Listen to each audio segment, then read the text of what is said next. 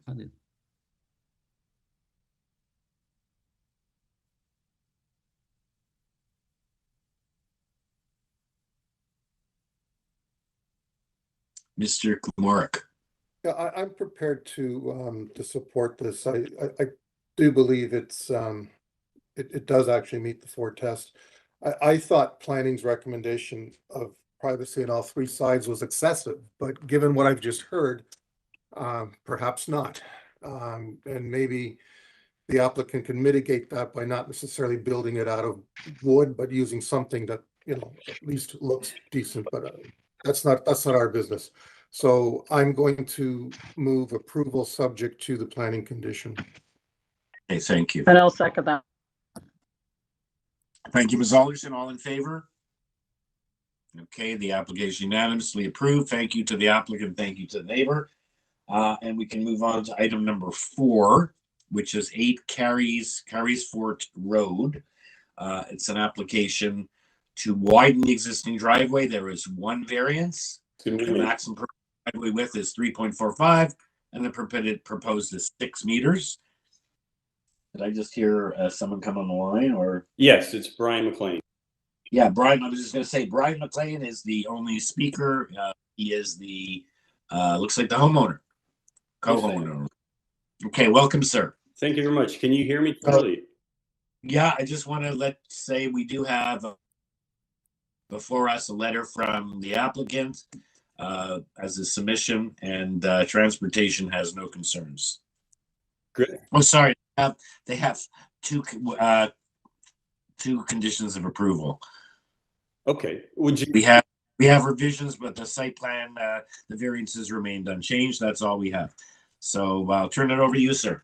Okay. So in order to keep me on track, I do have just a 1-pager. If you want to bring it up, I can go through it. And then there's some supporting documentation with regards to pictures. So my name is Brian McLean. I own the property with my sister, Pamela McLean. The property is 8 CARYSFORT Road. So without further delay, the house, 8 CARYSFORT Road, was built in 1959. Mom and Dad purchased an empty lot in 1958. They designed the house and contracted its constructions. Pops, my grandfather, was one of the carpenters involved in the build. I inherited the house with my sister on May 29, 2019. When my mother passed away, my sister and I decided to keep the house in the family. I renovated the main floor and built a legal second suite in the basement during 2020-2021. Preparations to rent the main floor and lower unit were done in 2022. This included submitting an application to widen the driveway in early August. Although there was no approval for the driveway by the end of December, my sister and I decided to try and rent the main floor with parking and the lower unit without parking.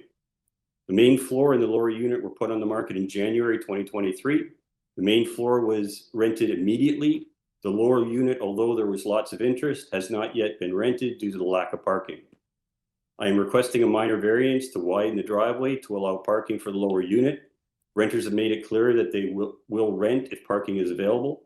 There is no other option available as there is no parking on the street weekdays from 9 a.m. to 5 p.m. There is also no overnight parking. The parking rules are strictly enforced in the neighborhood. In order to provide support in order to obtain the minor variance, I have reviewed the driveways in the neighborhood and provided pictures of a few examples of the driveways that are similar to what I'm looking for.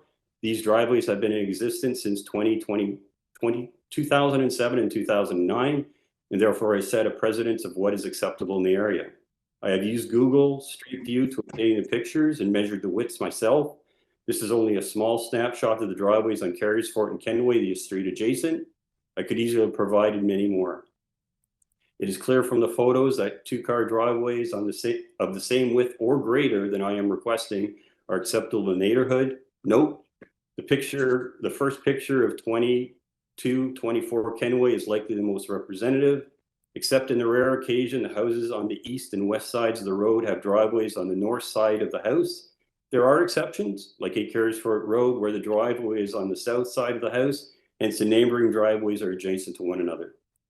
In addition to the 2007 and 2009 review, I have also reviewed the driveways specifically on CARYSFORT as of 2022, which are representative of the area. There are currently 19 driveways on CARYSFORT, of which 14 are greater than a single car, and which is approximately 75% of the driveways. To put things in the clearest perspective, I have also provided a representation of the widened driveway. As you can see, the amount of roadway that will be taken up by the widening of the driveway is minimal. Currently, there's not enough room on the street between driveways 8 and 10 CARYSFORT to park a car, hence no loss of roadway parking. In summary, I have applied to construct a driveway which is consistent with the well-established driveways already existent on the street and in the neighborhood without the loss of any roadway parking. As stated earlier, the widening of the driveway will result in the addition of 1 rental unit to the city of Etobicoke. All right. Okay. Thank you, sir, for a good presentation indicating what you're doing and why you want to do it. You're okay with the transportation conditions being requested by the transportation department? I assume you review those. Sorry, could you say the last part? I'm a little hard of hearing. I apologize. Sorry, the transportation department has weighed in with a memorandum dated May the 18th, which proposed certain conditions of approval. I take it you're okay with those conditions? I haven't seen that yet. Okay, well, it's on the AIC, so it was there. They just want it built to city standards, no cost to municipality. You have to make some notations on your revised site. Okay. But I do get the 2-car width, correct? Yeah, it says this, the owner must obtain all required permits from construction activities, et cetera, et cetera. Excellent. Including payment of a road damage deposits. Just for reference, it's up on the screen right now, Mr. McLean. Yeah. Yeah, it's on the screen. So in the meantime, let's see if members have any questions for you. Someone's ready for a motion. I actually do have one question of the applicant. Is that large tree still in the front? I know there's nothing from forestry, urban forestry, in terms of a condition, but I'm just wondering if that large tree will be affected by the widening of this driveway. No, and I sent a picture. The large tree is actually on the north side of the driveway. all the work, and if you take a look at the pictures, going on the south side of the drive. It's on the other side. Okay. So it won't be, the roots won't be affected. Okay. Is that a chestnut tree? Not that No, it's actually a little leaf linden that belongs to the city of Etobicoke. It's a beautiful tree, and it shades the house because it's on the Nice. West side. Awesome tree. Okay. Great. That clarifies that. Thank you very much. Awesome. Okay, anyone ready for a motion? Mr. Komorik. I'm prepared to move a motion. I believe that the application meets the 4 tests. I'd like to move approval subject to the 2 transportation conditions. Okay. Seconder for that, Ms. Alderson. Thank you. All in favor? Unanimous approval. Okay, thank you, sir. You have your application has been approved. Okay, we can move on to item number 5, which is 64 STRATHNAIRN Avenue. It's an application to construct a new front porch and a detached garage with a rooftop deck in the rear yard. There are 7 variances. We have an arborist report, transportation,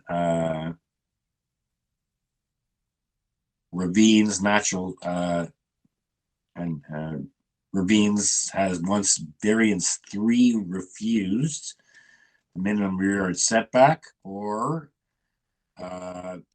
alternatively have a permission to injure or remove a privately owned tree in a ravine protection area. Okay, we have urban forestry looking for condition number 1, and in the additional materials we have a presentation by the speaker for the applicant Marco Vieira, as well as we have the neighbor from 1491 Castlefield on the line as well. Okay, and Mr. Vieira. Good morning, Mr. Chair, members of the committee. My name is Marco Vieira. I'm at 257 Dunraven Drive. I'm the agent and the designer for this application. Would you like a brief presentation or summary of our proposal? Because I understand the neighbors online. Have a neighbor on the line and as well. So just looking as well as the urban forestry memo, ravines. Yes. You can discuss that as well. Thank you. Certainly, through you, Mr. Chair. The proposal before you is to remove the existing small porch in the front and rebuild a new front porch. Next variances. One is for a small reduction to the landscaped area, and the other one is for maintaining the existing driveway width in the front. Did that to also add the stairs to the side of the porch so that we would not come any further forward, therefore not injuring or removing or having to apply for any injury for that existing. The remaining variances have to do with the proposed garage that is going to be built into the existing slope of the rear yard and having access from Woodborough Avenue. Proposal is similar to the existing other 8 garages on Woodborough, basically that belong to STRATHNAIRN. We believe that the variances that we're seeking are minor. This garage will only extend 0.6 meters, which is 2 feet above the finished grade at the side of the backyard. Doesn't actually have a height that's grade. It's mainly being built into the hillside. So we believe that the variances in terms of size and coverage will not impact properties. We are maintaining landscape area requirements in the back. With regards to the memo, urban forestry. I'm missing every 4th word the applicant is saying. It just, I don't know if it's just me, but it's like you're just cutting in and out. Okay. I can backtrack a little bit. I'm not sure if you're hearing me or if everybody else. That's okay. I got the gist of your presentation, but I'm just saying that I'm having some difficulty hearing what you're saying. I'm not having that same difficulty. Okay, so maybe it's my bad. Okay. I'm sorry, Mr. Kimberg. I'll slow it down a little bit. Maybe that will help. With regards to the memo from forestry, urban forestry is requiring or asking for condition number 1, which we have no objection. When it comes to the memo from ravine protection, they reference a variance number 3 or rear yard setback, but it's actually incorrect. Variance number 3, as per the zoning notice, refers to the coverage that we are proposing. Variance number 5 is for the rear yard setback. And in this case, any change to the rear yard setback would be sliding or extending the garage into the rear yard, therefore causing more deficiency in the zoning bylaw that we are proposing. Having it 0.6 meters from the rear yard still allows approximately 6 meters of space to be in front of the garage, so that it allows us to enter and exit the garage safely onto oncoming traffic without having part of the car protrude into that. There's no loss of parking. When it comes to transportation department, they did send in memo as well in support, given that there's precedent on the street and we are proposing something similar to what is existing. So we would have no objection to condition number 1 to work with forestry and ravine protection, as we've retained an arborist, are working through that. There are 2 bigger trees in the back, which we intend to protect and have shown that through the arborist report. And the other small shrub-like trees are in the rear yard in that slope. That's what we would like to remove in order to accommodate the garage. Bigger trees that are existing on the adjacent lots are being maintained. Okay, thank you, Mr. Vieira. And Mr. Comerica, I know what it's like, it's not really cutting out. You can still make out what he's saying, but it was a little bit annoying, Mr. Vieira's connection. So does anyone have any questions? Otherwise, we'll hear from the neighbor, like 1491 Castlefield. No questions for Mr. Vieira at this time? I actually have a question, I think of the applicant or perhaps of staff. I saw in 2 different memos, there was urban forestry condition number 3 in one memo and urban forestry condition number 1 in another memo. So I'm just wondering what exactly is the condition, because I've got which one question mark on my notes. Ms. Alderson, one was from Ravine and Natural Features Protection. The other one was from our forestry division. Ravine and Natural Features Protection was asking for a denial of one of the variances. In the absence of that, they wanted the applicant to go through with a private tree application process. And the urban forestry memo refers to tree. Yeah. Okay. I got it. Okay, thank you. Okay. Any other? Oh, so let's hear. There are questions for Mr. Vieira. We'll hear from the neighbor. Mark Namer from Union Electric. Sorry, Union Lighting and Furnishings. Mr. Chair, I'm trying to unmute him and I'm not able to.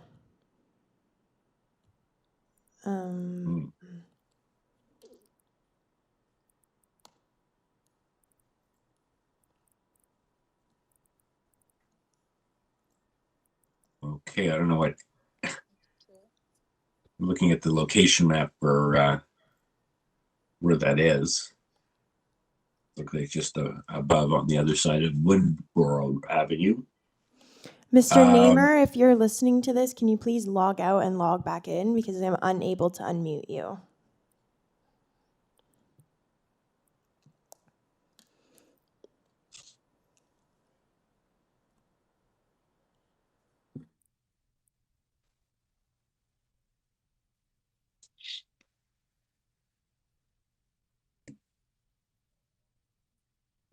Mr. Chair, would you like to stand this item down or would you like to wait? Let's down so we can curious to see what the issue would be, but yeah, let's say he was around for the sound check, Olivia. He logged in after the sound check, so we never got to sound check him. Okay, or maybe he may just okay. Let's stand it down then, and let's go over to item number 6, which is 19th Street. It's an application to construct a second-story addition above the existing dwelling and a new covered front porch. There is only one variance, very small, looks like 13 square meters of FSI, and the speaker is Ian Cunha. Good morning, Mr. Chairman, members of the committee. Ian Cunha representing the owners of 30 19th Street. My address, 10 Northampton Drive in Etobicoke, Ontario. Okay, so as expected, we have nothing on file on this application other than the materials submitted with the application. You have a 13 square meter variance. So I don't take it we need a presentation. Let's see if members have any questions for you, if someone's ready for a motion. And Urban Forestry is looking for condition 1. So I take it that's acceptable to you? Yes, it is. Okay, thank you, Mr. Cunha. Any questions, or is someone ready for a motion? If no one has any questions, I'm ready for a motion.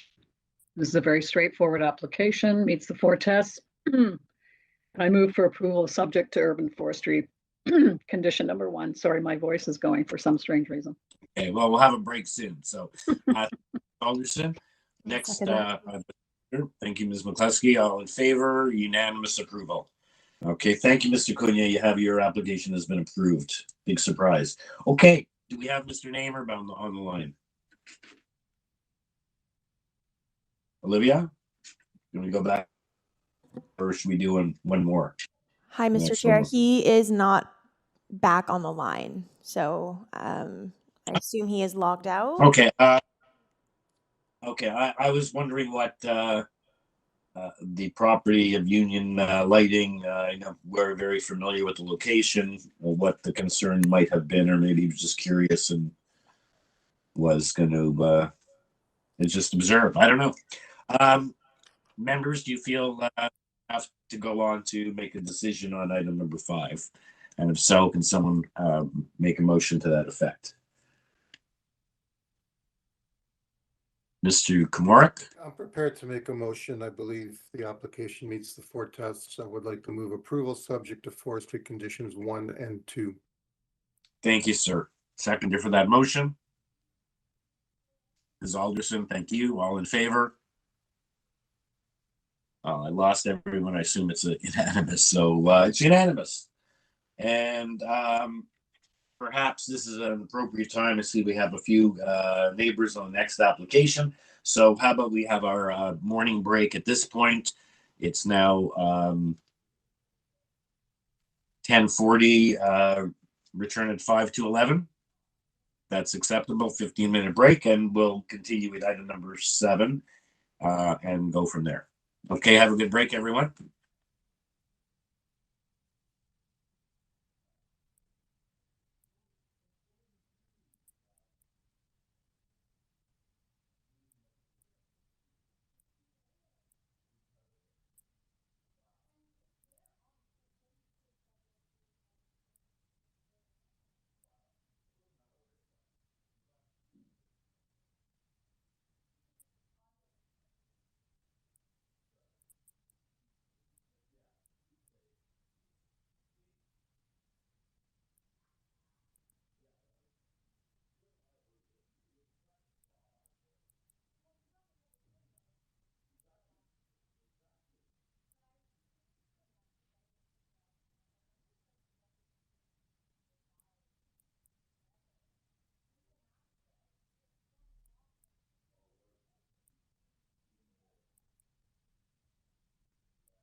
Okay, I don't have a visual on everyone. It's now 10:55. I see Mr. Komorik, but I don't see visual.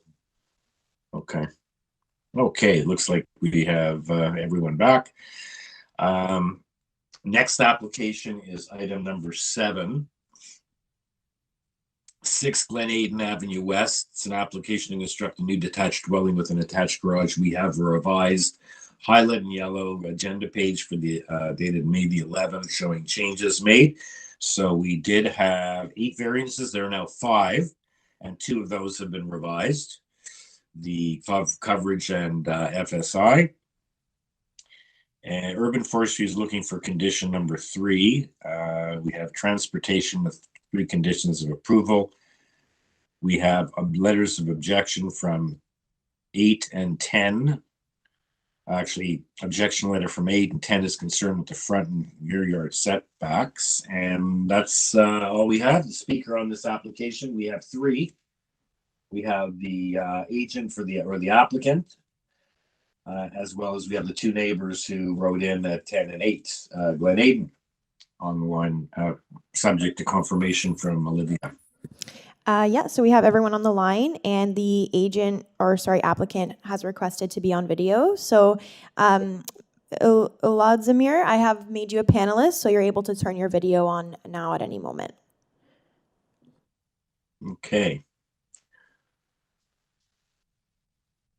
Hi, my name is Vladimir Vashkevich, and I'm the owner of 6 Glenaden West, and our house was built 1942.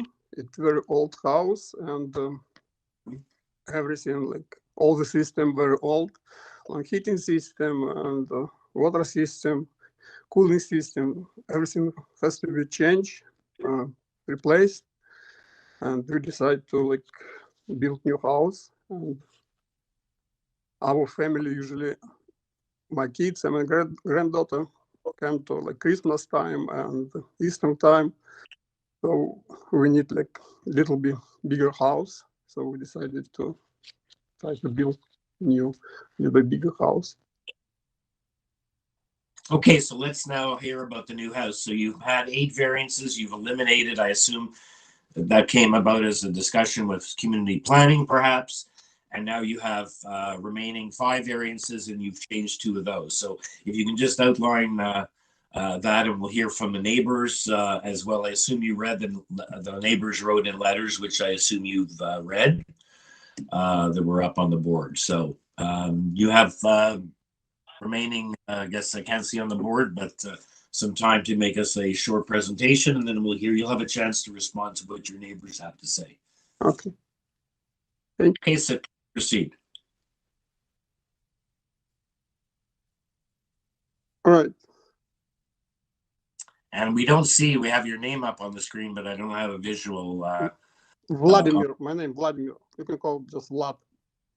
Okay, so this is your application for your new house, and it looks like you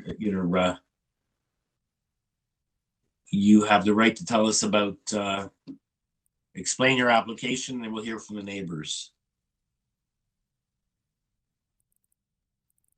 Okay. I speak with a neighbor at property 8, I guess, and show him latest proposal, and he was agree with this proposal. Okay, so how about we hear from the 2 neighbors and you'll have a chance to respond. But first, I'll see if any of the committee members have any questions for you first. Okay. Members, any questions for the homeowner with respect to the latest revision of his plans to build a new house before we hear from the neighbors? Just a quick question. Number 8 is the new build, the large home, the new large home. Right beside number 6. That's correct, right? It's the one on the other side. Okay. Yeah, no, it's all right. I'm talking to myself. Okay, so we'll be hearing from one of those. Mr. Chair. That will be the second speaker. Mr. Chair, Yes. Boyan is not on the call. I made a mistake there. He actually never logged in today. So Okay, so Boyan is the one at number 10, 2 doors away. yeah. And we his do have concern, I Paul. believe, he has questions about the setbacks. Okay, but we do have the other neighbor on the line, correct? So we have the neighbor, Mr. Hanson, at number 8 and right next door. Correct. We do not have the one at number 10, the neighbor, Bojan. He just had a concern with the front and rear yard setback changes. Yeah. Okay. So Adam hear just from- called so- and he didn't answer. So, and we emailed them as well. So we'll hear from Mr. Hanson. We do, right. And we do have the other neighbor's letter talking about the front yard setbacks are in line with the street flow. It seems that this application is requesting a variance to move the new dwelling forward and backwards as well. 6 Glenaden is at the street curve. Front line is already closer to the street more than any other house in the street. Hence, I'm not supportive of the variance that would move the new dwelling closer to the street than that would move the new house closer than it already is. Okay, I'd also like to register my participation in the public hearing on May 24th. Well, today's the 25th, so maybe that was the problem. Okay, so let's hear from the next door neighbor, though, Mr. Hanson. We have his letter. We can get that up on the board, perhaps, as he speaks as well. Mr. Hanson? Good morning. Can you hear me? Yes. Okay. Technology. So as Lad referenced, we have spoken, and I'm in favor of his application as long as we're not changing the setback, which I think has been a revision. So maybe it was just some version control. Not sure, but I think the earlier one that I saw it moving a couple of meters closer to the street and also lengthening it. So if I have the committee's confirmation that that's not being sought anymore, then I'm supportive of the application. Okay, you have the revised application on the screen, so he's eliminated several variances and reduced the coverage and the GFA, the FI rather. So that's what's before us at this point. And it's funny, you also mentioned joining on the 24th. You and the neighbor both thought the hearing was on the 24th and not today, the 25th, but you made it here. I made it. I'm sitting here for a day waiting. Okay, so the issue about moving closer to the street, you mentioned the same thing, that there's a curved front lot line we can see on the location map, and you're already it's closer to the street. So that's you're okay with the current iteration. I'm assuming you can confirm that they're not moving the house any further forward, right? Okay, I don't confirm. I'll let the applicant confirm that, or staff. So perhaps Mr. or Vladimir, if you can confirm that. Yes. On my latest drawing, our house almost the same line like number 8. So we move back front line. Yeah. It's the same size like my neighbor, Glenade 8.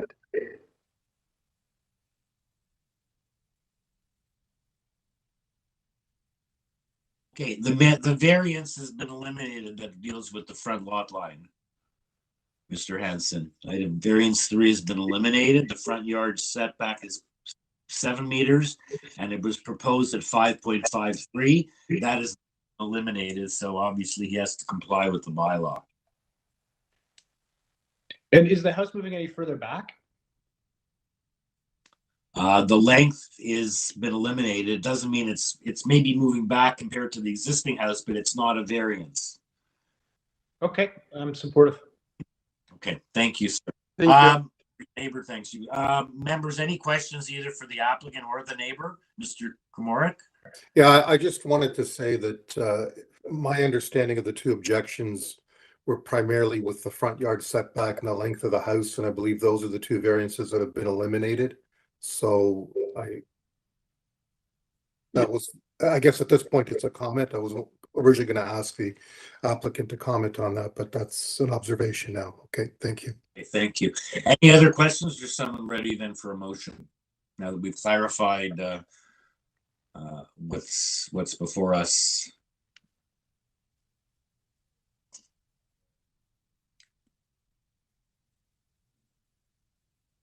Mr. Kumoric. Okay, there's a forestry condition 3, I believe, which is a cash in lieu. I'm assuming the applicant's aware of that, and otherwise I find the revised application to meet the 4 tests and would therefore like to move approval subject to forestry condition 3. Thank you. Second, Ms. Reddick, thank you. All in favor? Okay, of unanimous approval. Thank you, sir. And thank you to Mr. Henson as well for your participation.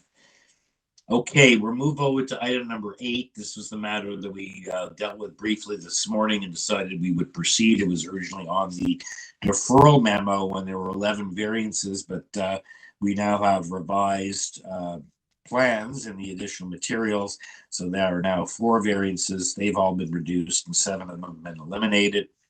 Urban Forestry is looking for condition number 2. We have a presentation, cover letter. Transportation has 3 conditions of approval, and we have a letter of support from 54 right next door.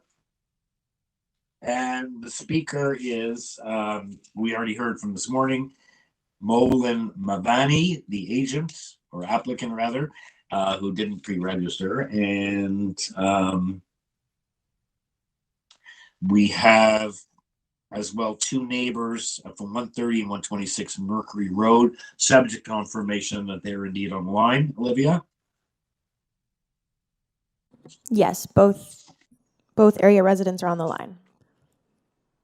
Okay, great. So, okay, let's hear from then Mr. Mavani. Good morning again, the committee members, and thanks again for the opportunity. So there is an existing detached bungalow on this particular property already right now, which our client has purchased recently. Looking at the size and the date or the age of the house, I guess, while the client wanted to do some major renovations for their family needs, and while they are trying to enjoy that beautiful neighborhood, they wanted to kind of upgrade one more story on top of the existing. So what we have done here is essentially we are looking at the bones of the existing house. We prefer that we would just take that out and replace it with the new one. While we are doing so, I guess we have there were some items that we were in variance, but now we have complied with those as well. The only items that is left with is these 4 items. The floor space index is increasing logically because of we are adding another story on top on the main floor. So main floor footprint more or less remains the same as per the original. And then we are just adding one more story on top of it. And then the item number 4, which is of the setback, I guess, because of the curved lot line, it's just a one pinch point that is not meeting the criteria of requirement of 9.17. We will go and look at it, that item, once we go into the drawings or the plans. And item number 5, it's just that kind of because of this arrangement of accommodating the garage, we are slightly increasing the width of the building, which is now getting to 19.1 or length rather. And item number 9, we touched based on that particular item this morning, but essentially it's more of an elevation feature while we are kind of having a larger porch, and that basically not porch, but rather the steps to the porch, which is a little bit wider. Again, it's more of an elevation treatment than anything else, and it's not going to hinder any or create any obstruction, or it's not going to create any sore thumb into the neighborhood or anything like that. The client is looking forward to live in this particular new home themselves. They want to call this new place a home and want to live there forever. That's essentially the intention is. They have received a very supportive comments from the neighborhoods as well, and we have already included few letters. And yeah, I guess that's essentially what we wanted to add to this application. Okay, thank you, sir. So going from 11 variances to 4 and changing those 4, that came about as a result of discussions with community planning? How did that come about? And is that basically what they wanted you to do, or remember they wanted to have this matter deferred because before you made the changes, and then you made some significant. So what did you do? Just made those changes, or had you had some discussion with community planning that led you to do that? That's right. So we had a original submission done, and the committee of planning reviewed it, and they provided their feedback. And based on that, we were right away we made those revisions as well, and made it more compliant with the current zoning and in line with the requirements. Not to mention, in the same neighborhood, I guess there are multiple 2-story houses that are there already. So we are just trying to kind of go with the flow in that particular neighborhood by just adding one more story on top of existing. Well, you're building a new house, so. I mean, it's essentially replacing of the existing house. Yes, that's right. Yeah. Okay. So, any questions then for the agent, or else we'll hear from the 2 neighbors, which on Mercury, of looking at the Mr. location Chair? map, are right next. Mr. Chair, Yes. Tom has since dropped off the call and said that he was not able to stay on longer. So he has let me know via email that he will not be participating in the hearing. Okay, he was located right next door, and then we also have the neighbor 2 doors over at the corner of Humheller and Mercury, Kevin McAuliffe. So we'll hear from Kevin McAuliffe. Yes. Okay, and the period looks here on video as well. So, Mr. McAuliffe, I have added you to the panelist role, so you are now able to turn on your video.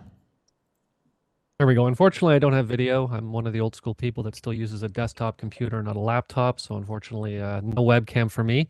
But hopefully you can hear me, Mr. Chair and members of the committee. I do live at the corner of Mercury and Humheller, 126, where I do have a very good view of the proposed lot from my backyard. A couple things that I just want to point out just before I sort of jump into it is the fact that, you know, in the original documentation, I see that they've observed several applications that were submitted in the area. They specifically mentioned 138 Millview and 139 Heather Glen as examples of where variances have been accepted. This house is different as its location is different from where those other houses were. Also, just to make a comment on the fact that the surrounding neighbors have approved it, those surrounding neighbors that approved it, really, to me, the only one that is directly impacted is 54, which is their next door neighbor. However, this house won't look directly into the backyards of the 3 houses on Mercury that are directly behind it. So as a privacy issue, it's a very big privacy issue. More so from a standpoint of, obviously, you know, you can build a 2-story house in this area. That house on the lot that it's on, that lot is very small, you know, and you can take a look at the rear yard setback as an example of the size of the property. It's about 2 meters from the fence, looking into 126, or pardon me, 130's backyard. I'm not going to speak about 130. I'll only speak about 126. I mean, for me, like I said, the issue is a privacy issue. I took a look at their floor plans of the 1st and 2nd floor. There's a lot of windows in that house. More so, I'm looking at the 2nd floor plan where they have a window in the walk-in closet, the 2nd bedroom. They have a 2-story window on the stairs going up to the 2nd floor. And they have a window. It doesn't really impact what will be seen into my backyard, but in the bedroom on the right side of that floor plan there. So there's a lot of windows, you know, looking into, I'll say our backyards, as in the 3 houses that are there, which again doesn't impact any of the houses that said that they were fine with this 2nd floor going on to this house. So I mean, my major issue is with more so the rear yard setback being adjusted, because obviously the closer it is to the property line, the more you will be able to see into my backyard. At my backyard, I can stand and clearly see the where the roof of that house starts. And so having a 2nd floor, again, and I'm going to look back into 1965 when it was built, the reason it didn't have a 2nd floor put on was because it would look directly into the backyard of the houses beside it. And obviously, you know, I can't say anything to the fact of they can obviously build it within the parameters of what the city and the committee allows. But for me, like I said, my major concern is privacy with a second floor being put onto this house. Okay, thank you. Committee members, any questions for Mr. McAuliffe? And if not, we'll go back to Mr. Mavani for his rebuttal. My only question is just whether Mr. McAuliffe had the chance to see the revisions, because it is kind of last minute, and that's why I was tempted to actually defer this, because the neighbors don't always get the benefit of fully reviewing what the revisions are when they come in last minute like that. Because I believe the rear yard setback, which is a valid concern, is now going to be 8 meters. So, and 9 is permitted. So that is within the range of minor, which originally they were proposing 6, which I don't think was in the range of minor. So I just wonder if you can comment on that. I did see that. And again, like I said, I mean, there were sort of 2 issues I had from the beginning. One was the rear yard setback and one was the height adjustment they wanted to make. Obviously, the height adjustment's been removed, from the proposal. But again, with looking at the house just the way that it is right now, putting a second floor on that house is already going to look into my backyard with the amount of windows that they have on the house. I mean, again, I'll use my house as an example. I have 2 windows in the back of my house. I have, from the 2 bedrooms, whereas this is going to have 4 windows, including a window that goes up the stairs, again, looking. And again, this doesn't impact me the most directly. It impacts 130 and 128 more so than me. But again, I won't speak to them. I'll only speak to myself. But again, it's a privacy issue, especially, when I have children that are going to be in the backyard. It's just something that I always try to make myself aware of, with any house that's going to have, obviously alterations done to it. Okay, thank you. Ms. McAuliffe, you said something very interesting comments just now in response to Mr. Comerick, and you like the issue of comparing it, which is our human nature to compare it to what's there now. But what the committee has to do is look at not compared to what's there now, but what's permitted as of right and what exceeds that as of right. Oh, I totally agree with that. And it's like, I mean, I've had the discussion with my wife. It's like, if someone's going to come along and build a 2-story house exactly where the house is, you know what? By all means do it. And, more power to you. But when you want to start making adjustments to the rear of the house, when there's already I think 2 meters is the distance. I mean, and again, I'm just, sort of, you can say paraphrasing from the plans, when it's only 2 meters from the edge of that rear property line, and you want to make any adjustment to that, that's already putting it super close to the property line as it is. Which again just gives it even more of a perspective view into the neighbors' backyards. And again, like I'd said, nobody had come to talk to the neighbors most directly impacted about this construction, which was the 3 houses on Mercury, where that view is going to happen. Yeah, and that's because of the way the property's oriented front and back from pergola affecting the houses on Mercury, which is always when you. How about your house? Your house faces. My house faces north, but the backyard basically, the backyards of 126, if you call it, there you go. So basically you can see where 156 is right now. So basically the backyards of 130, 128, and 126 will all be viewable from the walk-in closet, the bedroom, and the stairs of the house that's being put in. Whereas the houses that will say approved it is really 67, 65, 63, and 161 Mercury, which really are not even... the view, there's no view of anything from that house. I mean, the neighbors directly next door, obviously the most impact, but I think one window views into their property, which would be from the garage. So again, that's really the comments I want to make about it. Right. And as you say, because of the corner lot situation, what's a side yard and a rear yard sometimes gets mixed up in the way it's on the street when you have that type of a property and you front onto Mercury, they front onto pergola. Exactly. So okay, anyone have any comments for Mr. McAuliffe? If not, we'll go back to Mr. Mavani, I guess, for a response. And again, we had a whole presentation materials, but it was built based on the original plan back in March with 11 variances, not the 4 reduced ones, which again adds to some confusion when you have these things going on. Okay, Any questions then for anyone, or is someone ready to take this into committee then and make a decision? I think we're still waiting for the applicant to do a rebuttal, right? Oh, right, sorry. That's right. Okay, you're Thank right. you. Let's go back to Mr. Mavani for his rebuttal to this. And Mr. Mavani, it's a question of having the neighbors have a chance to, reviewing these, and that's why it was important for you to walk through and do a presentation Correct. for us. And we can see the changes here, and like I said, very important for the neighbors to realize it's compared to what's permitted, not to what's there now.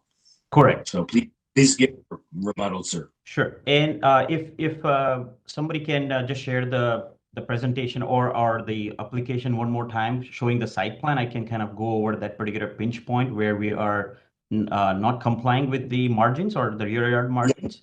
So, and again, going with that pinch point, I knew I was going to say something, whether you feel it is appropriate, or maybe some of the members, to add a condition of approval to tying you to a certain plan, so that is only with respect to the pinch point and not the whole lot, although it would affect the FSI as well. So correct. So okay. As you can see here, the only area where we are not meeting the criteria, which is kind of along the garage line, and that's where that particular 8.05 highlighted is there. As far as the other areas are concerned, which is into the walk-in closet or any other bedrooms or staircase and whatnot, they are fitting within the margins. That's where that particular 9.18 marking is shown. And moreover, I guess I understand that, and thanks for the comments, I guess, but I think we are still in line with the allowance of the second story that is up now possible in that neighborhood and working in that particular guidelines only. So it's just that, and again, I mean, that particular 8.05, we don't have any window feature into that particular area. I mean, if somebody can scroll down further to show the second floor plan, that would clarify what I'm trying to highlight right now. And that does not essentially, we are not going out of the margin and providing a window there to hinder into somebody's privacy, essentially. So this is the second floor plan. And if we were to kind of compare it with the margins we were showing or the setback highlighted, so it's the walk-in closet area falls within that particular allowed areas, essentially. That's essentially all I would like to add to the comment. Okay, I think so. The problem is, because of the way you're oriented, your rear yard lot line of 8.05, where it was 5.95, is in fact the side. As far as the neighbors are concerned on Mercury, they're being faced with your what's considered, I guess, not your rear yard, but your side yard. Is that correct? Correct. So that's that the basically problem. adds to the little bit of a confusion. I understand that. Right. So your side yard at the rear, at that facing the Mercury side, is how close? How close is that? And is that permitted or? Sorry, I'm not clear what it was your question. The 8.05 meter from the rear lot line. Is that the rear yard of your property facing the Mercury properties, or right. the other side? That's facing the pergola. That's along with the pergola road. Okay, that's I think the issue here. Members, any further questions, or have you finished your rebuttal, or you want to? I think so. I mean, what the only comment against the neighbor that just highlighted, I guess. So we are, while we are encroaching into the setback margins, we are still not providing any windows or anything in that nature that hinders their privacy. So any windows that is being provided that is into the walk-in closet or bedroom or staircase, that's falling within the allowed area where we can construct. So and it's on a second story. Yes, I understand that.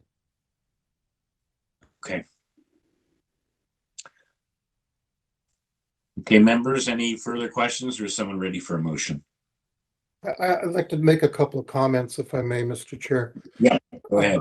I totally understand the neighbor's frustration. I live the exact same situation. I have a key lot, and my neighbor to the rear just put an addition in and is overlooking my backyard now, and all they were required to do was a side yard setback, which is what we're dealing with here, even though for me it's a rear yard. And it's an inherent problem in the way that the zoning bylaw is written. I don't even see a variance here for a side yard setback, so I'm assuming there isn't one, which means that they must be at least 1.7 or 1.8, whatever it is in that area. Correct. And that's it. And that becomes their de facto rear yard, even though it's considered a side yard. Yeah. So as frustrating as that is, and I understand that, what's before us, the changes that have been proposed, I think, are substantive, and I believe the applicants made a reasonable attempt at satisfying the bylaw as it is written. And in that regard, I would find it to be meeting the 4 tests, and would therefore like to move, or if there's any other, if anyone else wants to make any comments, I'll refrain. I think you're in the middle of them. You might as well go ahead with your motion unless someone else had to. They can always deal with it by either seconding or not seconding your motion. Yeah, no, sorry, I just thought I wanted to have some discussion because I think what you said is very well reasoned that unfortunately the side yard is the rear yard as far as the neighbors are concerned, but they comply with the bylaw in that respect. This was, as you remember, a matter that community planning wanted deferred when there were 11 variances before 7 had been eliminated and the other 4 reduced to, especially the side, the existing 8.05 or that rear yard, which is really not the rear yard, it's the side yard. You've already explained that. So yeah. I guess that your motion to approve the application with Urban Forestry 2? Yes. Were there anything about the pinch point or as revised? And I guess, yeah, I would tie it to the revised site plan then. With respect to the rear yard setback. Okay, thank you. Seconder for Mr. Komorik's motion. Ms. Ruddick, thank you. All in favor? Okay, it's unanimous. You have your approval. Thank you to Mr. McAuliffe. Trust you understand the position of the committee as articulated by Mr. Komorik. And thank you, Mr. Ravani. You have your application has been approved. Okay, moving on to item number 9, we have a revised agenda page, 87A FOCH Avenue. It's to permit a landscape deficiency, and we have 1 variance from 50%. It was required. It was 23.36. It's now been increased to 31.3 of the rear yard being provided as soft landscape. We have 3 letters of support, 2 letters of opposition, both from the same address at 88A. We have the applicant's revisions and the site plan and the revised site plan. And the speaker for this application is Nick Manona. Yes. How you doing, Mr. Chairman? Committee. Okay. Thank you for taking this. So my name is Nick Manona. I'm from Veris Design, and I'm the agent for the client, the homeowner Robert Arruda of 87A Foch Avenue. And basically, my client, just a little summary. He decided we developed his rear yard during the COVID years, 2021, I believe, if it was that.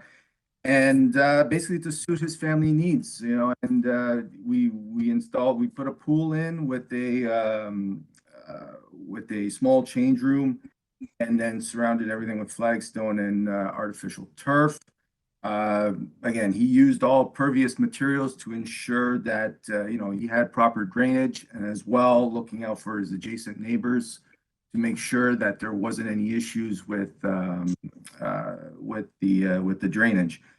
And as the letters that we had signed, the adjacent neighbors of 89 and 87 Foch Avenue, they have no issues with regards to the drainage system or the drainage of their property. Yeah. So as we were discussing, yes, we revised our request for a minor variance on the soft landscape from 50% to 31%, based on the staff's recommendation. So he's agreed to remove that existing ash or artificial turf area there. It's 7.6 by 1.2 meters area. So he will replace that with sod. He has no issues with that. Okay.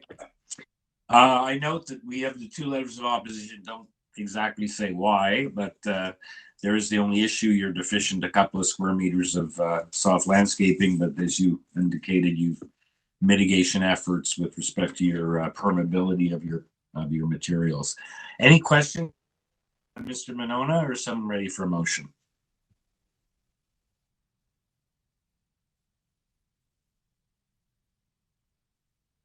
Mr. Komarek.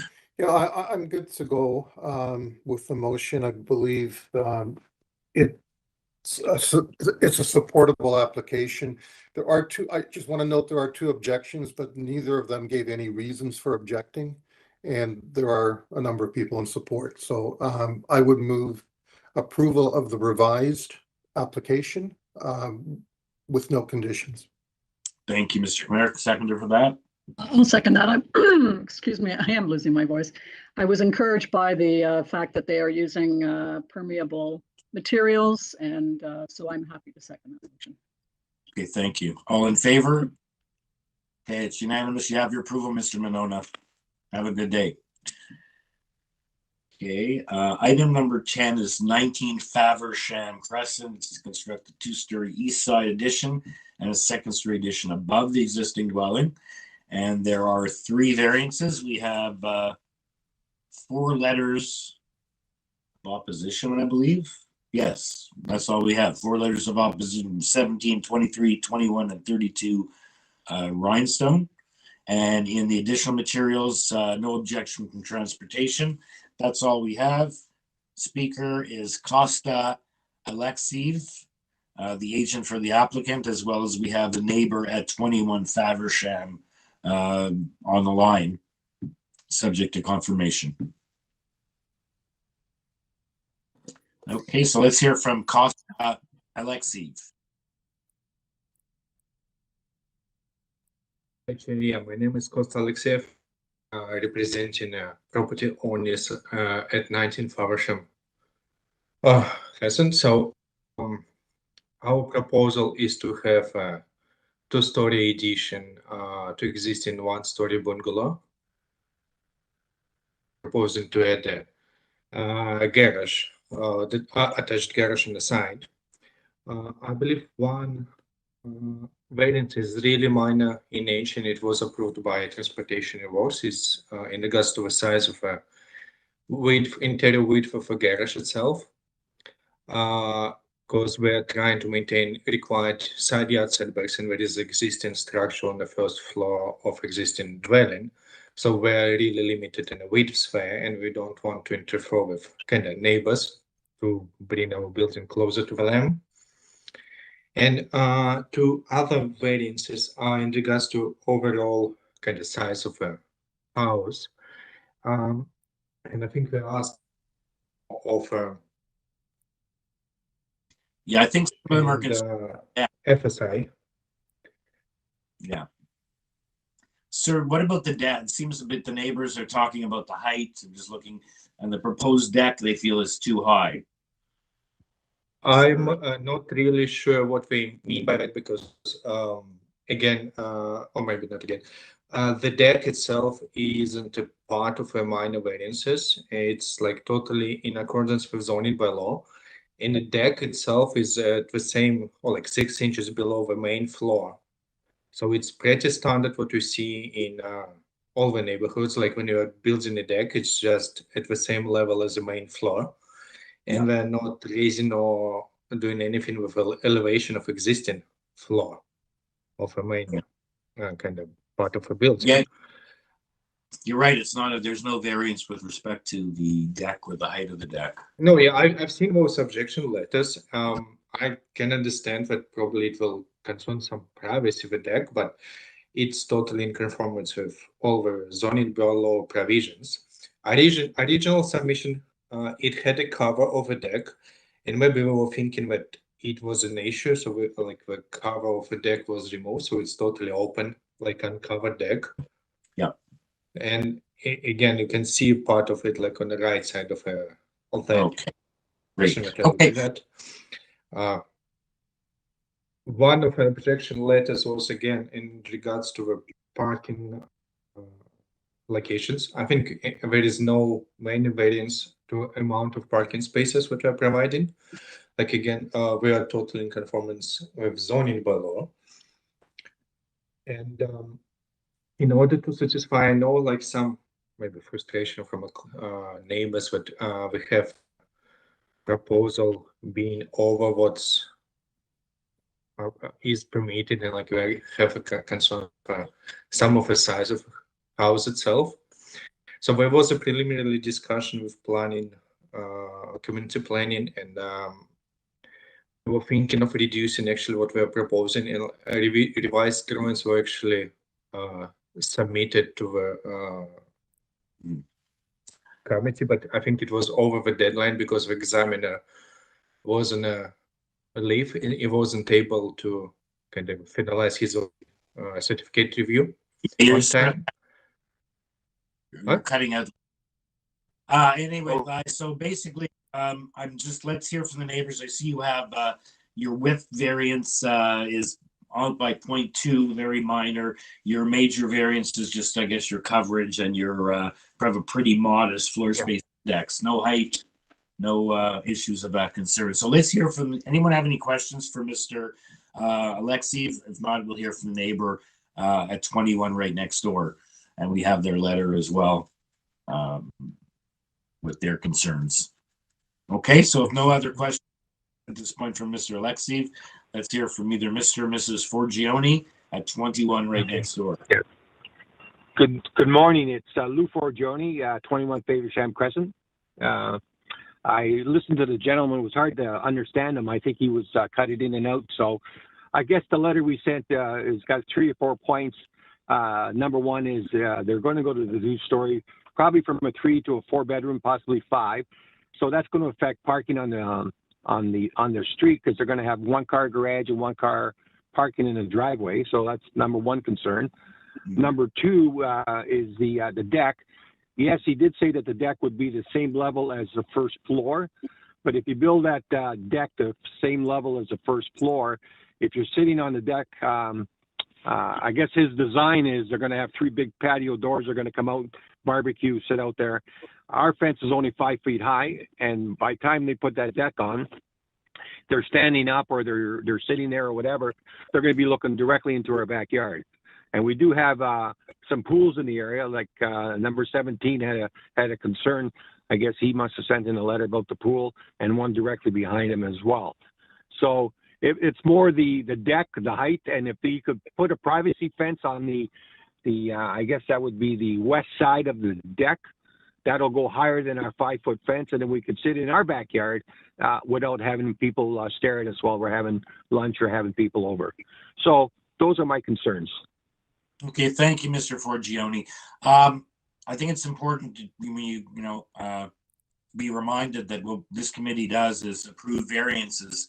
It's not just what they are entitled to do as of right. So there's no variances here with respect to anything to do with height or the deck at all. The variances are for the coverage on the lot. There's about 6% over. Their floor space index is modestly about 41 square meters over what the bylaw, and the width is 0.2 of a meter. So that's all we're allowed to consider in this application. There doesn't seem to be any issue with them doing more than they're entitled to with respect to the deck or the height of the deck. So now I'll just hand it over to, unless any of the members have... Can I ask one more question? Yep. Yeah. So the gentleman bought the house about 1.5 years ago, whatever. Now there's a for sale sign on it. And from what I understand in the sale of the property that he wants to build up, he's selling the permits to the new owners of the property, whoever they may be. Are they allowed to sell the permit to the new owners of the house, or do the new owners have to reapply for the same permit? I believe the application stays with the house if they want to sell it with the plans. You sometimes see that in the paper on houses. They say permissions in place for a certain sized home. So I don't know what that's really not a planning concern if he's planning on selling it. So anyway, I realize that. I just asked about the permit going with the house. Yes. Okay. All right. That's it for me. I mean, at the end, good luck to him, and so sad for me, I guess. Well, we'll let him respond and see what he'd like to say about that. Okay, let's hear from Sir, Mr. Alexi, if you want to respond to the concerns raised by the neighbor right next door, Mr. Forgione. And whether you intend on putting up a fence, although it's not part of this application, or a requested condition from community planning.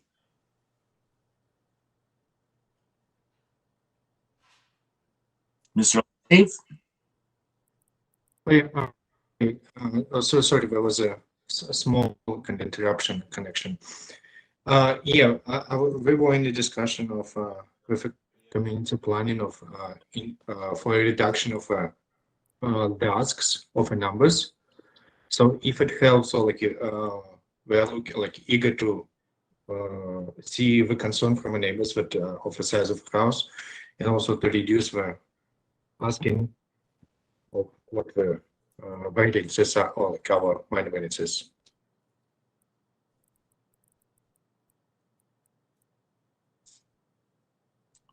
Okay, you said what you have to say. Let's see if anyone has any questions for you or the neighbor, or if someone's ready for a motion. Sorry, but I didn't hear what he said. I didn't either. Yeah, sir. Members are having trouble understanding what you had to say. You want to just repeat what you said? Yes, sir. Can you hear me now? Yeah, try to speak a little clearer, a little slower, sir. Can you just repeat that? Yes. I just wanted to mention that if there is a big concern from neighbors that minor variances like not really feasible, the property owners are also open for a reduction of those.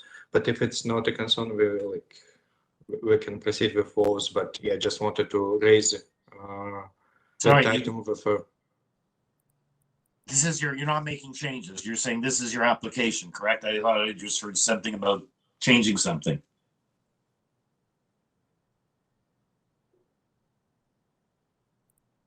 Mr. Alexiev?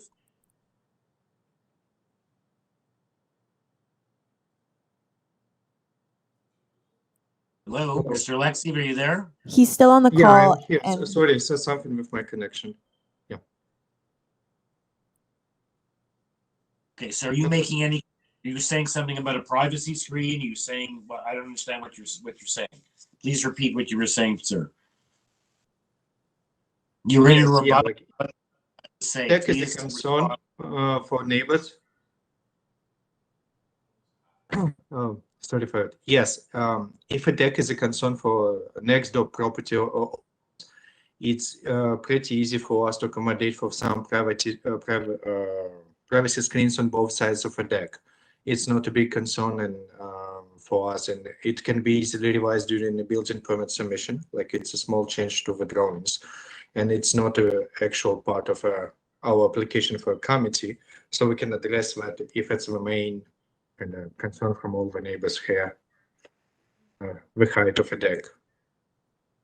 So you're proposing privacy screens, that you're willing to put privacy screens if one of them is one of the members would have to make that approval. Yeah, we can propose to we're in to have that condition on approval. Okay. Okay, members, any further questions, or is someone ready for a motion? No questions, but I'm ready to make a motion if no one else has questions. Okay. Yeah, I'll move to approve the application. I find that the variances in their entirety are quite minor in nature and meet the 4 tests. And I guess we're adding a condition for the privacy screening, which thank you for listening to your neighbors and accommodating that. Okay. So it's a motion including a privacy screen. Do we need any further specificity, Mr. Carvalina, with respect to that condition? We could do the standard wording for the 1.5 meter high privacy screen fence on both sides of the deck, if it's both sides that the committee is looking for. Ms. McCluskey, is that was your intent, both sides? That sounds good. Thanks. East and west, I believe, was the direction. Thank you, Stan. Okay, seconder for that? Oh, I didn't see a hand. I was looking. Ms. Ruddock, I think you had that. The seconder, all in favor, unanimous approval. Thank you to the neighbor and Mr. Forgione, and thank you, Mr. Alexiev. And now we can move over to item number 11, which is 2 GIBBS Road. It's an application to construct a 40-story building, Building D, and a 44-story building, Building E, both above a 4-story podium, phase 2 of the mixed-use development. And there is one variance to the site-specific zoning bylaw, being the proposed gross floor area of the buildings and the residential use maximum as well. The speaker application, we only have the one, is Adrian Frank, agent for the applicant. Yes, thank you, sir. I am here, happy to provide an overview or submissions on the application when the committee is ready. Okay, I think we've read, the committee has read your cover letter. Again, there was no bookmark. I just point out in our materials how to sort of scroll through and find it. So that's your only variance pursuant to the site-specific zoning bylaw. You're increasing it somewhat as set out in your letter. And why don't we just see if committee members have any questions, unless someone wants a fulsome presentation from Mr. Frank. And Mr. Frank, next time, if you could please pre-register. It looks like you didn't pre-register for this. That's a reminder that the Secretary Treasurer likes to point out. Any questions for Mr. Frank, or is someone ready for a motion?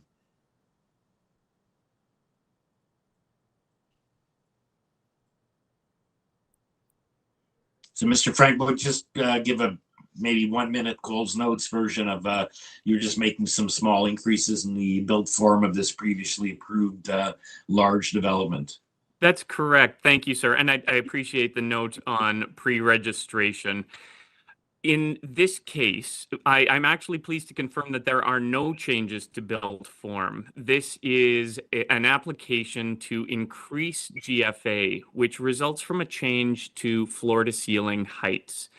And I think this is a commendable application in 2 respects. The first is that it arises due to adjustments within the approved envelope of these buildings, meaning walls are not shifting, the exterior walls of the building. We aren't seeking an increase in height. What has happened is, in a shift from 10-foot ceilings to a lower amount, we are increasing the number of floors in the building, and therefore it is simply an adjustment to the gross floor area within those buildings. Second, it is commendable in that this is to allow an increase in family-sized units. So instead of asking for a concurrent increase in number of units, this is in fact going to result in a decrease in number of units. It will be a larger 3-bedroom units resulting from the change. So on that basis, I believe I can say that it meets the 4 tests very easily. The OP and zoning bylaw both speak to family-sized units and complete communities. It is minor in nature and certainly desirable to allow the development to proceed and better meet the needs of the community. So subject to any questions, those would be my submissions. Okay. Thank you, sir. I guess nothing on having 2 7-foot individuals.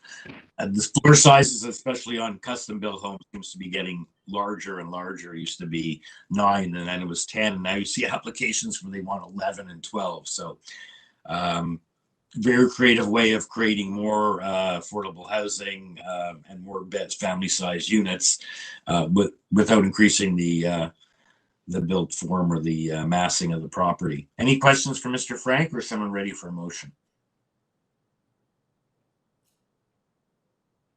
Mark? Mr. Chair, I'm good for a motion. I believe it does meet the 4 tests and is minor in nature. Would like to move approval with no conditions. Thank you, sir. Seconder for that motion. Second. Ms. McCluskey, thank you. All in favor? Okay, the application has been approved. Thank you, Mr. Frank. Have a good day. Thank you, sir. And a special note to Mr. Carvalino's staff for their help in processing this. Many thanks to the committee. Okay, nice comment. Okay, next application is item number 12, 65 Edgecroft Road. It's an application to construct a new detached dwelling with an attached garage, and there are, in this case, 6 variances. And we have forestry looking to deny variance for the maximum building length, which is only 0.58 of an acre, of a meter. Saying that it would require the removal of a healthy bylaw protected tree number 2. And I assume if it's 17 meters, I feel that wouldn't have been an issue. We have concern from 67 Edgecroft. And in the additional materials, we have supporting materials, email from forestry advising the applicant to proceed and explain at the hearing that he has revised the plan. And also there's an arborist report. So it deals with the forestry matter and the additional materials. And the speaker for this can explain this all to us in his usual succinct manner is Jonathan Minkowski. Welcome, Mr. Minkowski. Good afternoon, committee. Good afternoon, Mr. Chair.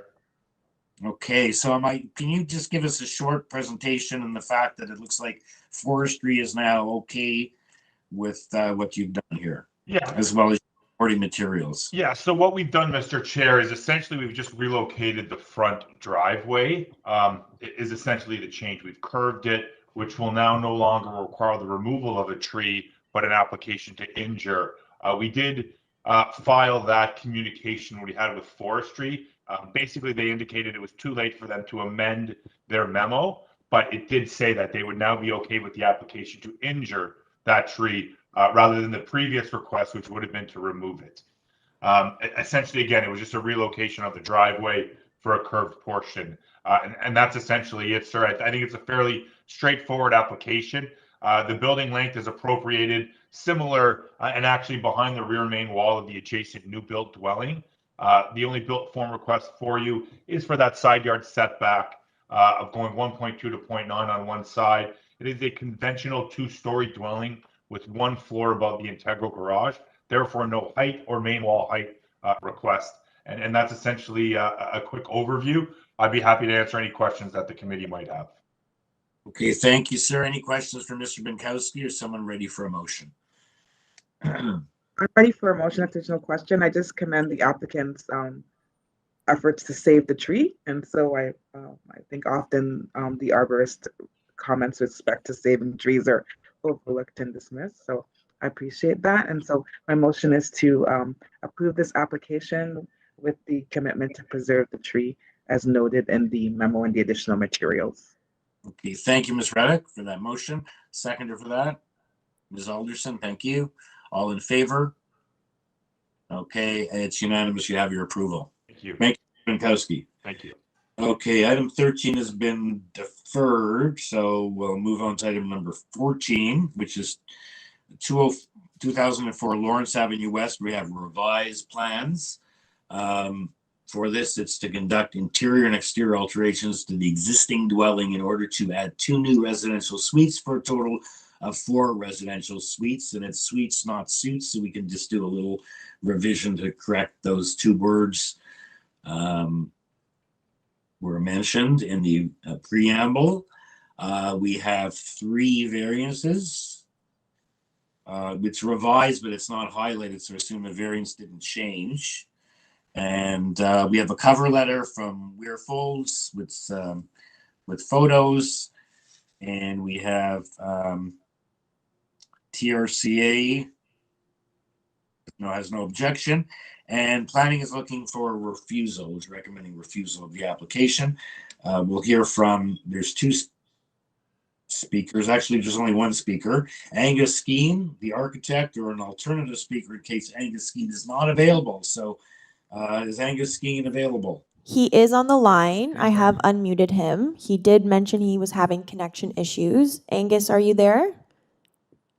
Yes, I'm here. Okay, If you can hear perfect. me, I'd be delighted as I'm Yes. in the middle of England in a small hotel. Perfect. We can hear you. Hey, Mr. Chair, before we go forward, could I just make a clarification?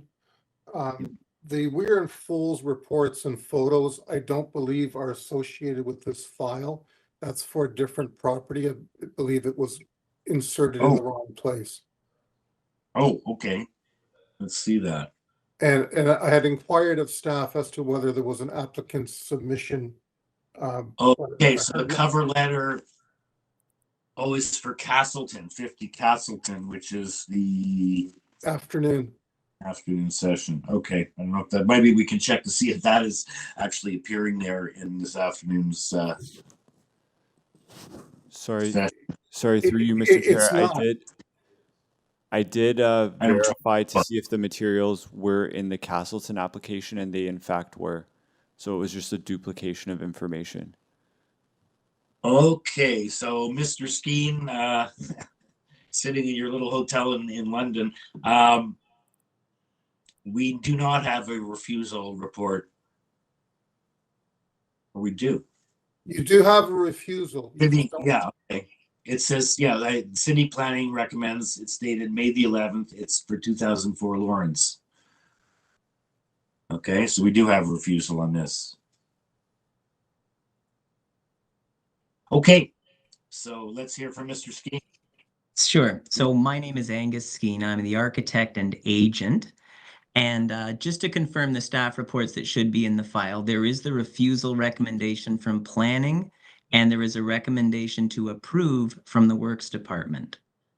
So if I'm hoping those are both there. If I could pause for, there we go. Okay, so you've got the two. In transportation. For transportation. Sorry, I'm sort of out of date that way.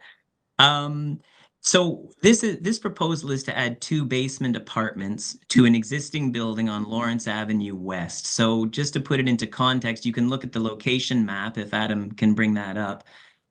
This property is across from a shopping mall on the north side of Lawrence, just as you're moving westward on Lawrence towards Weston Road. So about a 5-minute walk from this property, you go under the railway bridge to the GO station. This is a 2-story detached house, and the 3 variances that are being triggered come from the addition of 2 basement apartments, good quality basement apartments with their own entrances, well lit. I think you can probably imagine where I'm going to go with this. The 3 variances are what's called the 45-55 rule, which is when you're adding a secondary suite to a home, they like the suites to be subservient to the primary dwelling unit. In this case, we're not able to meet those percentage numbers, but the public, no one passing the building would know that that was the case. These are mathematical ratios of interior floor area. There are no concerns from any neighbors, I must add, too. The second variance is to do with the maximum number of units permitted on the property, which is the primary plus 1 secondary suite for a total of 2. We are proposing 4.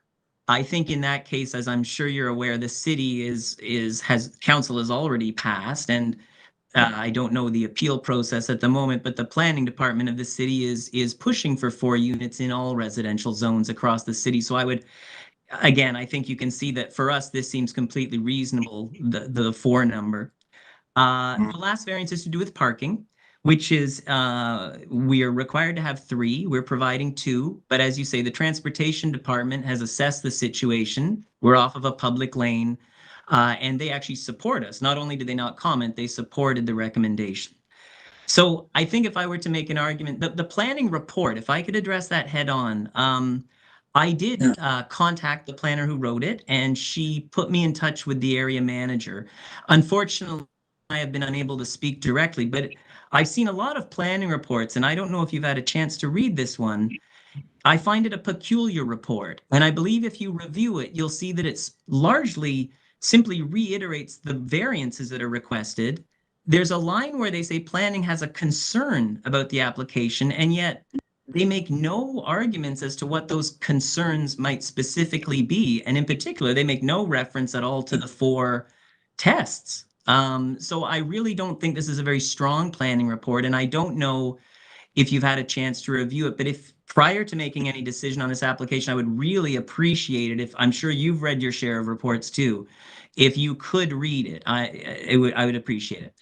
For myself, planning's recommendation aside, I think this is an application to add residential units at the right scale for this neighborhood on a high-level transit corridor across from a shopping center within a 5-minute walk to the Weston GO and UP Express station. We have no concerns from any neighbors. We have the support of the transportation department. I think 3 variants is not unreasonable.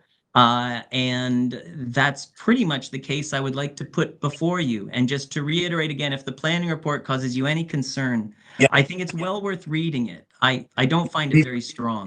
I've read it. I agree with you. They just make this little distinction about the definition of a secondary suite being subservient, and it doesn't meet the definition of a secondary suite. Well, these are trying times. As you said, they already have a secondary suite. It's across on Lawrence Avenue West, high-level transit, across from a shopping center. So where's there better, given the dire need of housing, of low-cost housing, affordable housing? I agree 100% with you, Mr. Skeen. We'll see what the other members feel. Members, questions for Mr. Skeen, or is someone ready for a motion? I do have a couple of questions, just for clarification purposes. These units in the basement will have their own entrances or one entrance between the two? Well, actually, it's 2 units, one at the front and the back, both with their own entrances. So the front unit access is right off Lawrence, and because there's a public lane, the tenant who has the rear unit in the basement goes down the public lane and has their own nice, clean entrance to their own basement unit from the backyard. It's almost like a laneway house, basically. I think so. Yeah.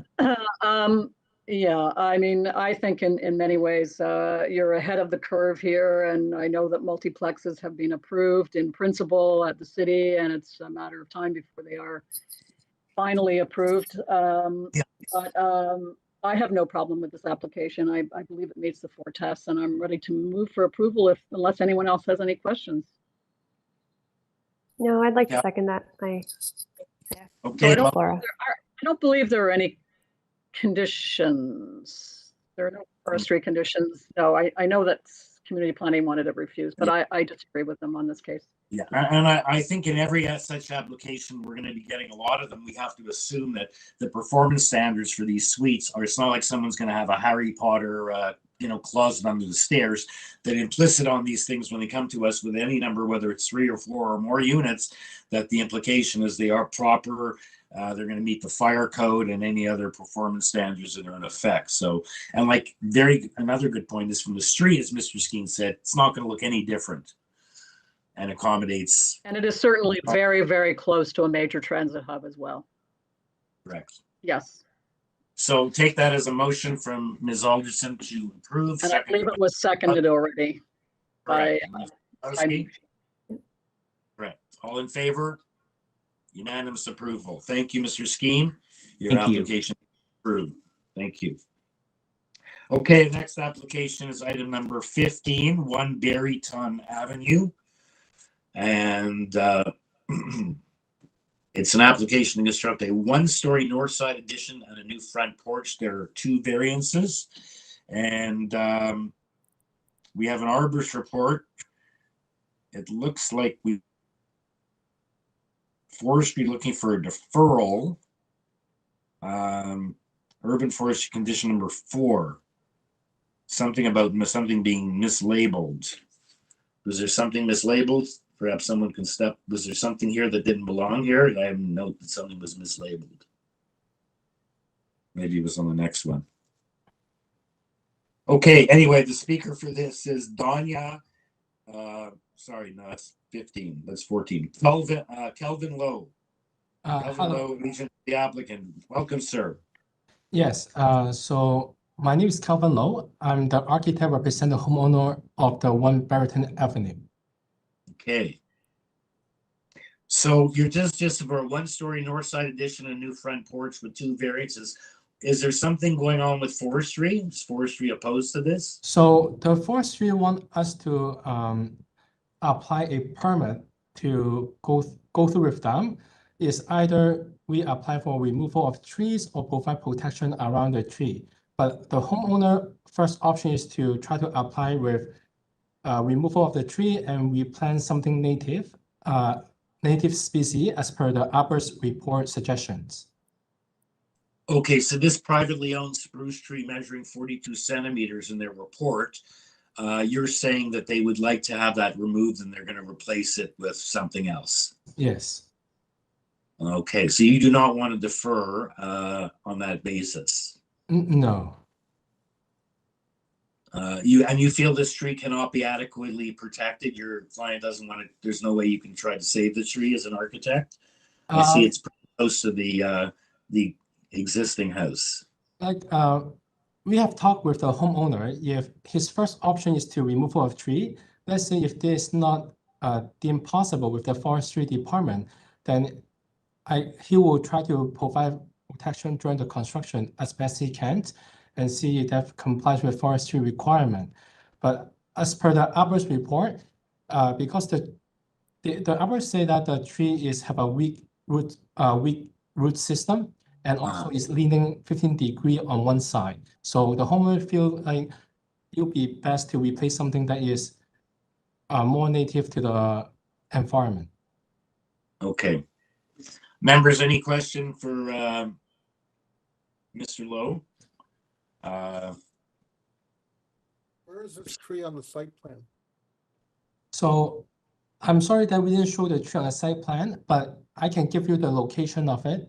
It will be at the right side of the steps. And if you look at our site plan, it will be 9 feet from the house and 2 feet 6 away from the steps.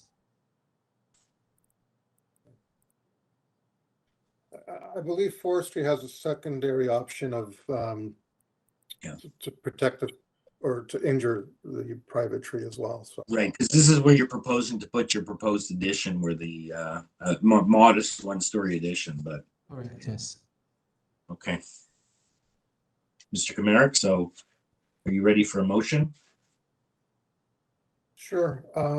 I'm prepared to weigh in. I believe it does meet the 4 tests, and so would like to move approval subject to forestry condition 2. Okay, thank you, sir. Seconder for Mr. Kamarick's motion. Ms. McCluskey, thank you. All in favor? Unanimous approval. Thank you, Mr. Lowe. You have your applications been approved. Thank you very much. Okay, our last application of the morning session is item number 16, 36 and 38 Fieldway Road. This is an application to construct a 10-story residential building. And there is one variance, the proposed coverage of the lot area. That's the only variance. It's going from 45% to 56.5. We have a cover letter from Stikeman's. We have an arborist report and a letter of objection from 29 Fieldway. And Fieldway, sorry. And the speaker on this application is the agent, Jean Eng, representing the applicant. Looks like we have Michael Cook from the same address. Or I guess it's the applicant or the agent, as well as we have 2 neighbors from. No, we don't have 2 neighbors. We only have 1 neighbor from 29 Fieldway Road who wrote the letter. Okay, Donya Yaramadi. So I was wrong. I was reading the speaker on item number 17 after lunch. Good afternoon, so this Mr. is Donya. Hello. I'm here. Hello. Good afternoon, Mr. Chair and members of the committee. Thank you all in advance for your time this afternoon. My name is Johnny Garamati, and I'm here representing the applicant at the subject property 36 and 38 Fieldway Road in Etobicoke. I'm happy to report that the application before the committee is related to a City Council approved development proposal to construct a 10-story residential building on the subject property. We're seeking a single variance and a technical amendment to the lot coverage percentage which was the result of an error. The city's planning staff submitted a report on March 11th, 2023 to support the committee by providing the information that is being presented here today. By way of background, the development application was initially filed with the city in December of 2020. A community council meeting was held on June 27th, 2022. The development application received a positive city staff report. Letters of objection were received and reviewed by City Council, who proceeded to approve this development, and a site-specific zoning bylaw amendment was approved by City Council in July of 2022. There were no appeals. As I mentioned, the request before the committee is a result of an error with the maximum lot coverage standard. The bylaw incorrectly states that the permitted maximum lot coverage is 45%, whereas the lot coverage in this approved development scheme is 56.5%. The correct lot coverage is inclusive of cantilevered residential space or the overhang beyond the ground floor level. This error in statistic was mistakenly captured in the zoning bylaw that was approved by City Council and was discovered on the site plan application drawing set when the NOAC was about to be issued to the subject property. The applicant was encouraged by City's planning staff to pursue this minor variance application and seek the relief being requested to rectify the error. The scheme that was presented to City Council and staff, which was the subject of the final staff report, is not changing. We're not changing the height, we're not adding GFA or changing the setbacks. The building envelope and built form remain exactly as it was presented to City Council when they approved the development, with a single correction to the lot coverage percentage. This was an unfortunate error that was captured in the bylaw, and we asked this committee to respectfully rectify that. As I mentioned, City staff prepared a report which confirms all of the information that was presented before the committee today, and we're eager to rectify this error to get to market and to complete the site plan approval process so we may begin construction. If you would like, I can proceed further, but I don't think that's fair. You've explained it was with respect to an error. The building's been approved, everything's been approved. It's just a question of the definition of how they calculated the lot coverage. We do have a neighbor on the line who looks as applying to the back then, so it looks like his concern is with respect to the building of this building, which has already been approved. So we'll hear from him as well anyway.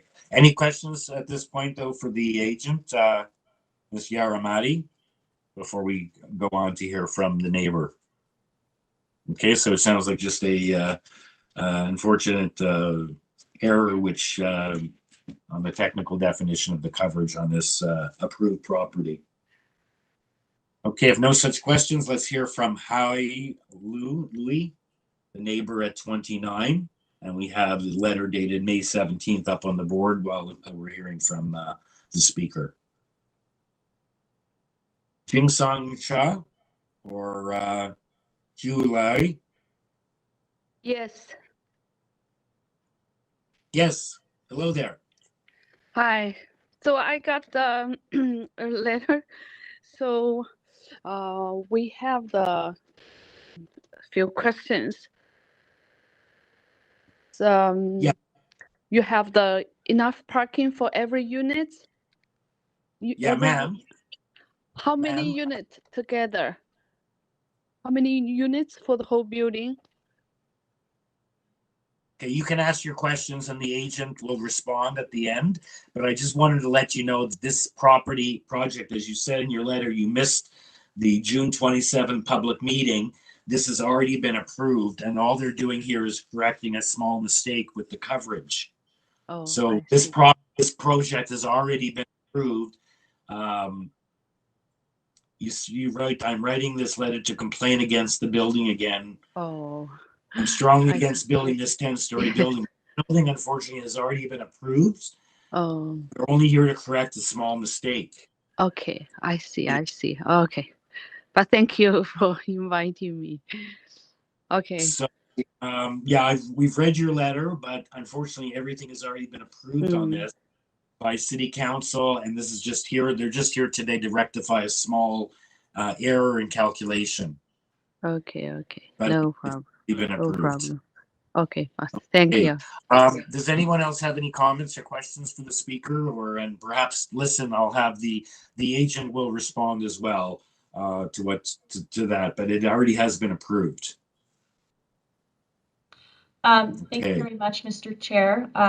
As you mentioned, this has already been approved, and I would just like to say we appreciate our neighbors' continued interest in the applicant's development and thank them for their time.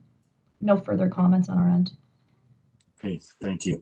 Thank you. Member, any questions or comments for either the agent or for the neighbor, or is someone ready for a motion?